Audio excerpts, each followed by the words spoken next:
बिस्मिल्लाहिर्रहमानिर्रहीम। मुल्क में हुकूमत साजी जो है वो उसके लिए मुशावरत और मीटिंग्स और लेन देन जो है वो अरूज पर है। वफाक में चारों सूबों में नई हुकूमतें तश्कील दी जाएंगी। फ़ैसले कुछ हो चुके हैं। शहबाज शरीफ वज़ीर आज़म के ओहदे के लिए बिल्कुल तैयार हैं। उसके बाद अगले महीने ऐवान सदर में सदर ममलिकत का इलेक्शन होगा, उसके लिए आसिफ अली ज़रदारी जो हैं वो फ़ाइनल हैं। तो इसी तरीके से ये अहम ओहदों पर तैनातियाँ जो हैं वो सामने आएंगी और ये सब कुछ जो है वो एक लेन देन के नतीजे में सामने आ रहा है। क्योंकि किसी भी एक हंग पार्लियामेंट थी इंतखाबात के नतीजे में और किसी भी पार्टी को सादा अक्सरियत हासिल नहीं थी, यानी कोई भी पार्टी इस पोजीशन में नहीं थी कि वो अपनी हुकूमत जो है वो ख़ुद से बना सके। इसलिए फिर यहाँ पर एक पार्टी को दूसरी पार्टी के साथ बिठाकर, जिसे वो अंग्रेज़ी का मुहावरा है ना, मैरिज ऑफ कन्वीनियंस, उनकी एक ज़रूरत के मुताबिक शादी कराई गई है और उनको कहा गया कि जी आप बैठें और मिलकर हुकूमत बनाएं। और इसका एक मकसद ये था कि वो जो आज़ाद ग्रुप जो कि सुन्नी इत्तेहाद कौंसल की सूरत में सामने आ रहा है एक पार्लिमानी जमात के तौर पे, उसको टैकल किया जाए और उसको अपोजिशन की नशिस्तों तक महदूद रखा जाए। इस सारी डेवलपमेंट के ऊपर हम बात करेंगे और हमारे साथ मौजूद हैं यासिर हुसैन, जो कि ये जितनी भी अभी ये मुशावरती इजलास वगैरह होते रहे हैं उसको कवर करते रहे हैं। यासिर, मामला तो काफ़ी सारे मतलब सामने आ चुके हैं कि कौन क्या बन रहा है जनाब जी। शहबाज शरीफ साहब वज़ीर आज़म, आसिफ अली ज़रदारी सदर, और इसके अलावा और क्या क्या है? शुक्रिया कामरान साहब। ऐसे है कि आप जानते हैं 5 इनके जो मुज़ाकरात के दोनों टीमों के माबैन जो 5 इजलास हुए वो बेनतीजा थे। आखिरकार जो क़यादत जो है उनको ख़ुद ही सामने आना पड़ा। कल जो है शहबाज शरीफ और बिलावल भुट्टो ज़रदारी की मुलाकात। मैं आपको रोकूंगा, वो 5 बेनतीजा क्यों रहे?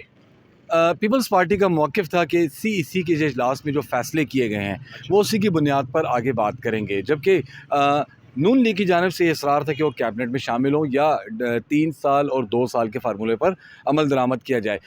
इजलास, पाँचों इजलास इसी एजेंडे पर हुए, लेकिन पीपल्स पार्टी ने उनसे बिल्कुल इनकी जो टीम थी उन्होंने इस हवाले से बिल्कुल आगे बात नहीं बढ़ाई। कल बिलावल भुट्टो ज़रदारी से पीपल्स पार्टी की मुज़ाकराती टीम ने मुलाकात की, उसके बाद आसिफ ज़रदारी से मुलाकात की। आखिरकार शहबाज शरीफ को मैदान में नवाज शरीफ की हिदायत पर ख़ुद निकलना पड़ा और फिर जब बिलावल भुट्टो ज़रदारी से उनकी तकरीबन 2.5 घंटे तक अहम शख्सियत के घर में, इंतहाई अहम शख्सियत के घर में मुज़ाकरात हुए, वो कामयाब हुए, जैसे तैसे भी हुए।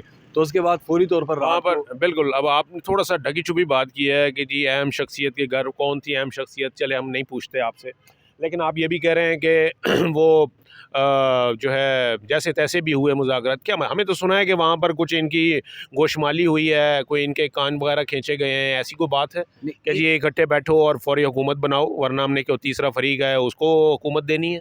इनके नहीं, एक ही के कान खींचे गए हैं, दोनों के नहीं खींचे गए। अच्छा। एक के कान खींचे गए हैं। आपने रात को प्रेस कॉन्फ्रेंस में देख लिया होगा बॉडी लैंग्वेज बिलावल भुट्टो की भी और शहबाज शरीफ की भी।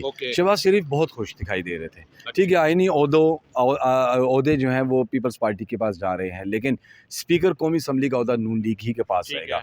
डिप्टी स्पीकर का ओहदा पीपल्स पार्टी के पास आ रहा है। चेयरमैन सेनेट जो है वो पीपल्स पार्टी को मिलने जा रहा है। गवर्नर KP, गवर्नर पंजाब, वो पीपल्स पार्टी को मिलने जा रहा है। कामरान टिस्सोरी पर इत्तफाक इस बुनियाद पर हुआ है कि कामरान टिस्सोरी जो है वो नून लीग को भी काबिल कबूल और पीपल्स पार्टी को भी है। अच्छा। इसलिए कामरान टिस्सोरी जो है अपने ओहदे पर। फिर इस पर MQM का क्या रद्द-ए-अमल है? देखिए, MQM कैबिनेट में भरपूर तरीके से आ रही है।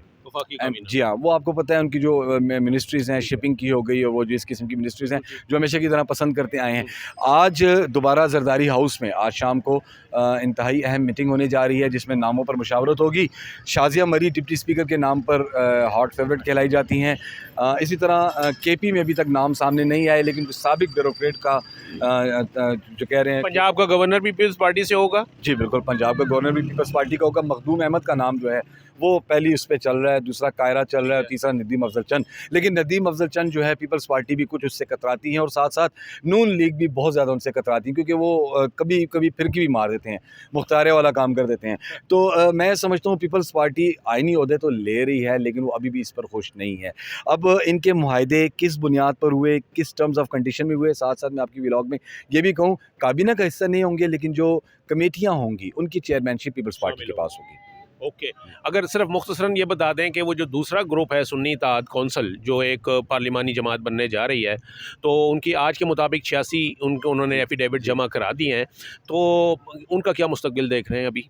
कल सपहर 12 बजे तक ये प्रोसेस मुकम्मल हो जाएगा, क्योंकि कल 2 बजे 3 दिन मुकम्मल हो जाएंगे, जिसके बाद इलेक्शन कमीशन बाकायदा नोटिफिकेशन जारी पार्टी करेगा, पोजीशन जारी पार्टी करेगी। पोजीशन जारी करेगी तमाम पार्टियों की। ठीक है। वो नोटिफिकेशन जारी करेंगे। नशस्तें मिल जाएंगी, मखसूस नशस्तें सुन्नी इत्तेहाद देखिए- कौंसिल को। देखिए कामरान साहब, इसमें आर्टिकल 242 इसमें काफ़ी चीज़ें जो हैं वो वाज़ेह हैं।